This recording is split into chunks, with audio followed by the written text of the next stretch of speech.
Noémie Vira, on va parler d'un sac à main, mais minuscule, microscopique, lancé par Pharrell Williams. Qu'est-ce que c'est que cette histoire? Alors, c'est vraiment un sac minuscule, hein. Il n'est pas plus grand qu'un grain de sable. Ah oui. Et puis, il a été vendu aux enchères, tenez-vous bien, pour 58 000 €. Et pourtant, on ne peut rien mettre dedans, hein. C'est à peine si vous pouvez le voir, hein. C'est pour les blobs d'Anthony. C'est ça, c'est un sac à blob. Un sac à blob. C'est n'importe Voilà. quoi. Plus cher qu'un Birkin version croco. Donc, c'est un coup de folie, hein. L'acquéreur l'a acheté en ligne sur une simple photo. Alors, des créations surprenantes comme ce sac à main microscopique, on en trouve d'autres, hein, des Moi, je trouve manteaux. très mignon, c'est ça, Bah oui. jaune. Bah, vous avez bien des Oui, mais NFT bon, qui se vendent à après- des millions. Bah Oui, oui. c'est ça, c'est comme un Bah non, NFT. parce que là, c'est pas vrai. c'est physique. C'est physique, mais moi j'aurais très peur de le perdre personnellement parce que du coup on peut à peine le localiser, on le voit vraiment à travers le microscope. Bah, j'en ai un là d'ailleurs. Vous en savez rien. N'importe quoi. C'est quoi. l'avantage, c'est qu'on Bah peut oui, mentir. j'en ai deux moi. Ouais. Alors des créations surprenantes comme ce sac à main, on en trouve d'autres, hein, des manteaux avec des peluches, un Blackberry en or 18 carats ou encore des chaises à pieds humains. On en trouve sur le site Jupiter. Il s'agit de la nouvelle maison de vente aux enchères du chanteur Pharrell Williams. Alors l'artiste collabore avec d'autres personnalités pour organiser des ventes spéciales. Sarah Handelman, la fondatrice du magasin emblématique parisien Colette, l'artiste JR ou encore Jean-Charles de Castelbajac.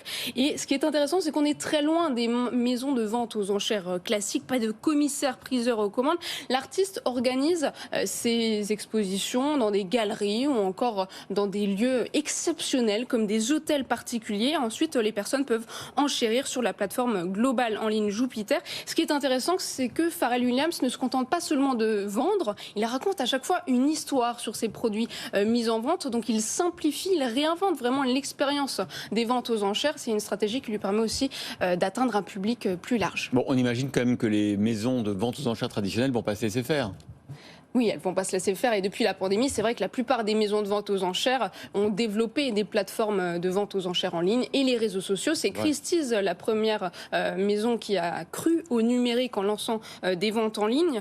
C'est une tendance qui perdure aujourd'hui. Cette digitalisation a rendu les ventes aux enchères accessibles au plus grand nombre. Désormais, c'est vrai que les acheteurs se comptent en plusieurs centaines de milliers. Mais même si les ventes en ligne, souvent, c'est toujours la même configuration. On voit des ventes en ligne en live ou en temps réel avec un commissaire-priseur qui présente les différents lots. Or là, c'est vrai que l'expérience a vraiment été réinventée sur le site Jupiter de Pharrell Williams. J'imagine qu'il y a de l'intelligence artificielle dans tout ça. Il y a toujours de l'intelligence artificielle quelque part. Anthony en sait quelque chose. Il y a aussi de la réalité virtuelle et augmentée. Tout est mis en œuvre aujourd'hui pour permettre aux acheteurs de mieux visualiser les objets, d'interagir avec les experts avant d'enchérir à distance. L'intelligence artificielle permet à des maisons comme Sotheby's d'identifier les tendances de marché. Elle permet à des spécialistes chez Drouot Arcurial d'attribuer des prix aux œuvres d'art. Elle permet aussi de donner des indices de performance aux acheteurs sur des plateformes comme Artprice. Et puis enfin, l'intelligence artificielle participe aussi à l'émergence de nouveaux marchés dans le secteur de l'art. Par exemple, avec le portrait du comte Edmond de Bellamy en 2018, qui a entièrement été conçu grâce à l'intelligence artificielle et qui avait été vendu à plus de 400 000 € chez Christie's. On l'avait fait venir en plateau d'ailleurs, ce tableau, qui est assez moche d'ailleurs, hein, mais qui s'était vendu très cher.